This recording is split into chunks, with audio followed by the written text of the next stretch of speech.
પ્રધાનમંત્રી નરેન્દ્ર મોદીના જનસેવાના સફળ 12 વર્ષ પૂર્ણ થવાના અવસરે અંકલેશ્વર અને હાંસોટ તાલુકામાં જનકલ્યાણ શિબિરોનું ભવ્ય આયોજન કરવામાં આવ્યું હતું. આ શિબિરો અંકલેશ્વરના અંદાડા અને હાંસોટના કાંટા સાયણ ગામ ખાતે યોજાઈ હતી, જેમાં રાજ્યના જળ સંપત્તિ મંત્રી ઈશ્વરસિંહ પટેલ અને ભરૂચના ધારાસભ્ય રમેશ મિસ્ત્રી સહિતના મહાનુભાવો વિશેષ રૂપે ઉપસ્થિત રહ્યા હતા અને સરકારી યોજનાઓનો વ્યાપ વધારવા હાકલ કરી હતી. પ્રધાનમંત્રી નરેન્દ્ર મોદીના જનસેવાના સફળ 12 વર્ષ પૂર્ણ થવાના અવસરે અંકલેશ્વર અને હાંસોટ તાલુકામાં જનકલ્યાણ શિબિરોનું ભવ્ય આયોજન કરવામાં આવ્યું હતું.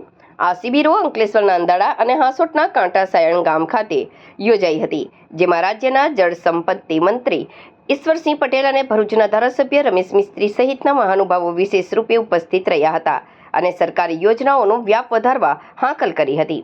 હાંસોટના કાંટાસાયણ ગામ ખાતે યોજાયેલી જનકલ્યાણ શિબિરમાં મોટી સંખ્યામાં લાભાર્થીઓ અને ગ્રામજનોએ ઉત્સાહભેર ભાગ લીધો હતો. આ પ્રસંગે ઉપસ્થિત મંત્રી અને આગેવાનોએ લાભાર્થીઓ સાથે સીધો સંવાદ સાધ્યો હતો. મંત્રી ઈશ્વરસિંહ પટેલે જણાવ્યું હતું કે સુશાસનનો મુખ્ય હેતુ સમાજના અંતિમ વ્યક્તિ સુધી કલ્યાણકારી યોજનાઓનો લાભ પહોંચાડવાનો છે. તેમણે ગ્રામજનોને સરકારની વિવિધ જનકલ્યાણકારી યોજનાઓ વિશે માહિતી મેળવી તેનો વધુમાં વધુ લાભ લેવા અનુરોધ કર્યો હતો.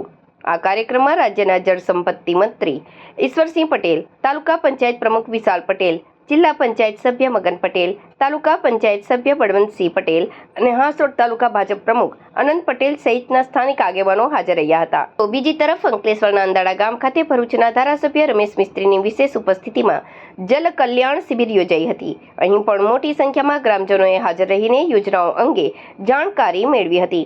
આ શિબિરની ખાસિયત એ રહી હતી કે અહીં આરોગ્ય વિભાગ દ્વારા ગ્રામજનો માટે આરોગ્યલક્ષી સેવાઓ અને કેમ્પ પણ પૂરો પાડવામાં આવ્યો હતો. આ જ કાર્યક્રમ દરમિયાન અંદાડા ગામ ખાતે ₹12 લાખના ખર્ચે નવનિર્મિત પામેલી આધુનિક આંગણવાડીનું ઉદ્ઘાટન ધારાસભ્ય રમેશ મિસ્ત્રીના હસ્તે કરવામાં આવ્યું હતું. આ પ્રસંગે મામલતદાર રાજન વસાવા, તાલુકા પંચાયતના અધ્યક્ષ કિરીટ માસ્તર, ગામના ડેપ્યુટી સરપંચ કુણાલ પરમાર તેમજ અન્ય તાલુકા પંચાયતના સભ્યો અને ગ્રામીણ આગેવાનો મોટી સંખ્યામાં ઉપસ્થિત રહ્યા હતા.